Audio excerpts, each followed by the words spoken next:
Anybody know me, y'all know I'm very inquisitive and I like to know a lot about everything. Why? I don't know. So I was speaking with a young lady the other day, just randomly, and she told me she suffers from chronic illness. She says she mainly deals with the POTS and the EDS portion of it. So me being as nosy as I am, I asked questions, I researched it, then I asked some people around me. I didn't know people around me dealt with the same disease. 5 things you probably don't know, but should know if you want to know about chronic illness.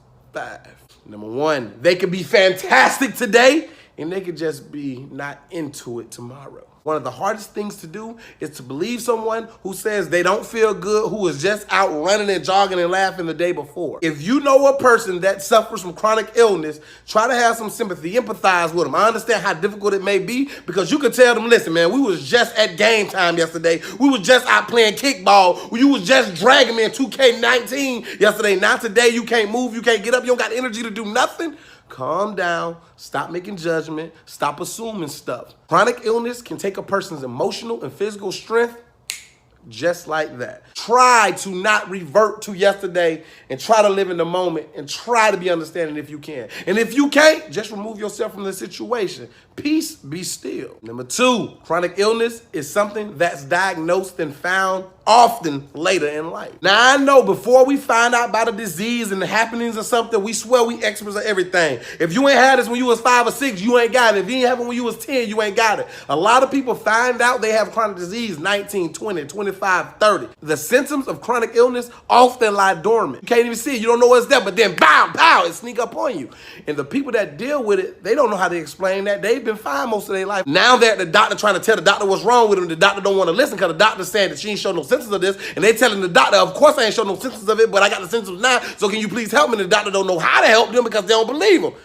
The symptoms of chronic illness are not often at the forefront like other diseases or other illnesses or other happenings. Number 3, there is no cure for chronic illness. Like I said earlier in my video, there are a variety of chronic illnesses, but there's no direct cure to stop it from happening. So those who deal with chronic illness, their bathrooms begin to look like a CVS or a Walgreens or a drugstore over here. They nightstand look like a CVS. You lean over, you try to get some lotion, you knock down 45 bottles of pills just to make you feel better for that day. As humans, we all know how hard it is to find cures for diseases already.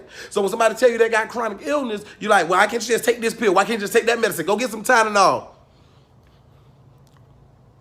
Let me punch in your face.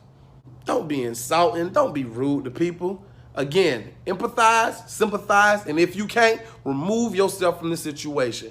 Number 4, chronic illness is a disease that you can't compare. A lot of diseases that affect a lot of humans today, you can compare. If you got this and that person got this, you guys can kind of sit down and talk about like how you got over it, the things you do to make you feel better. When it comes to chronic illnesses, each case can vary. Each case can be different. So if you know a person in Mexico with chronic illness and you know a person in New York with chronic illness, do not compare the two. Do not say, well, Carlos told me over here that he feel like this. Well, Sarah in New York told me over here that she feel like this. It could be 2 different cases. It can be 2 different atmospheres, 2 different lifestyles, 2 totally different situations. Although chronic illness share a lot of the same variables, I've come to understand that they're totally different. It's like DNA. You know how your DNA in a double helix? You probably don't even know what a double helix is. Well, it's like DNA in a double helix. When they look alike, but when you break down a person's DNA, you find very distinguishable characteristics of the, you know what, I'm getting way too smart.